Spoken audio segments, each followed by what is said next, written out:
हर खबर पर होगी आपकी पकड़। डाउनलोड कीजिए एबीपी लाइव ऐप। लॉकडाउन के बीच आज पहली बार कई घरेलू उड़ानें शुरू हुई। मास्क और फेस शील्ड के साथ यात्री पहुंचे। सोशल डिस्टेंसिंग का भी रखा गया ध्यान। एयरपोर्ट से प्लेन के भीतर तक सैनिटाइजेशन हो रहा है।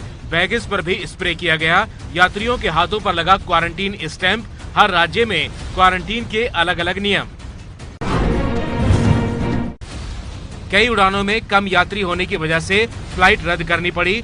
इन उड़ानों के लिए एयरपोर्ट पहुंचे यात्री हुए परेशान। कहा पहले सूचना तक नहीं दी गई। दिल्ली एयरपोर्ट पर टैक्सी भी चालू हुई। ड्राइवर का मास्क पहनना जरूरी। टैक्सियों में सैनिटाइजेशन का काम हुआ। कई टैक्सी में ड्राइवर और सवारी के बीच प्लास्टिक कवर की दीवार लगी। 5 साल के बच्चे ने दिल्ली से बेंगलुरु तक फ्लाइट में अकेले सफर तय किया। लॉकडाउन में 2 महीने से दादा दादी के पास था बच्चा।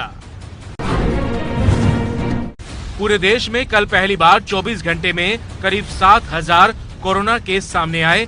कल 150 से ज्यादा लोगों की मौत हुई है। दिल्ली में कल 635 नए मामले सामने आने से कोरोना मामलों की संख्या 14,000 के पार चली गई। दिल्ली में फिलहाल 90 कंटेनमेंट जोन है। दिल्ली नोएडा की तरह एक बार फिर दिल्ली गाजियाबाद बॉर्डर सील। पास और जरूरी सेवाओं के लिए ही मिलेगी एंट्री। गाजियाबाद में केस बढ़ने के बाद फैसला। गाजियाबाद में डीएम ने सभी मिठाइयों की दुकान खोलने की छूट दी। कंटेनमेंट जोन छोड़कर सुबह 10 से शाम 5 बजे तक खुलेंगी मिठाई की दुकानें।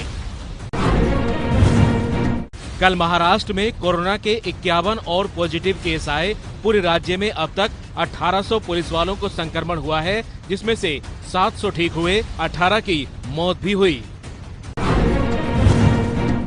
राजस्थान में कोरोना के आज 145 नए केस आए। पूरे राज्य में यहां 7,000 से ज्यादा मरीज हैं। सीकर में कल एक साथ 23 कोरोना केस रिपोर्ट हुए। बिहार के बांका में क्वारंटीन सेंटर में प्रवासियों का हंगामा। 14 दिन रखा, लेकिन व्यवस्था थी पूरी खराब। समझाने पहुंचे विधायक के गार्ड का हथियार लूटने की कोशिश। यूपी के कन्नौज में ईद पर बड़ा बवाल हुआ। बिजली के तार को लेकर 2 गुट आपस में भिड़ गए। पत्थर चले, लाठी डंडे चले। अब कड़ी सुरक्षा तैनात। लॉकडाउन में कम शादियां होने से घोड़ी वाले परेशान। एमपी के भोपाल में घोड़ी वालों ने कहा शादियों के सीजन में भी हम बर्बाद हो रहे हैं।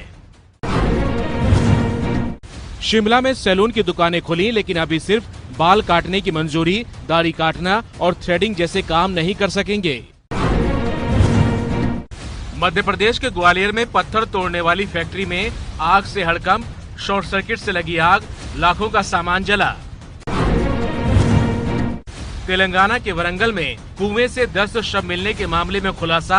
एक ही आरोपी ने की थी सारी हत्या। शादी की बात रुकने से नाराज था आरोपी।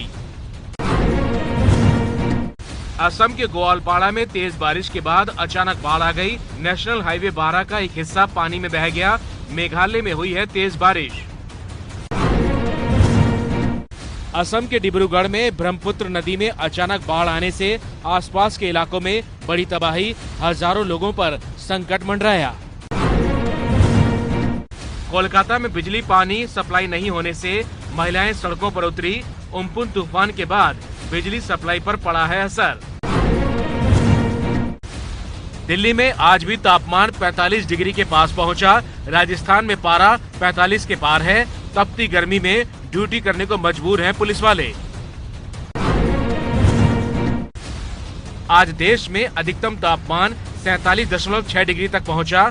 मौसम विभाग का अनुमान 29 मई को बारिश पड़ने से थोड़ी कम होगी गर्मी। 5 जून को केरल पहुंचना है मानसून। राजस्थान के जैसलमेर में बीएसएफ के जवान तपती गर्मी में रेत पर दे रहे हैं ड्यूटी। जवानों को लू से बचाने के लिए पिलाया जा रहा है नींबू पानी।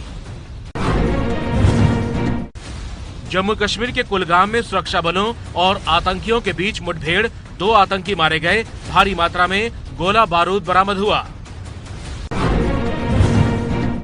चीन से नहीं डरेगा भारत, लद्दाख में चीनी सीमा के पास सड़क और दूसरा निर्माण कार्य चालू रहेगा, चीन जता रहा है आपत्ति।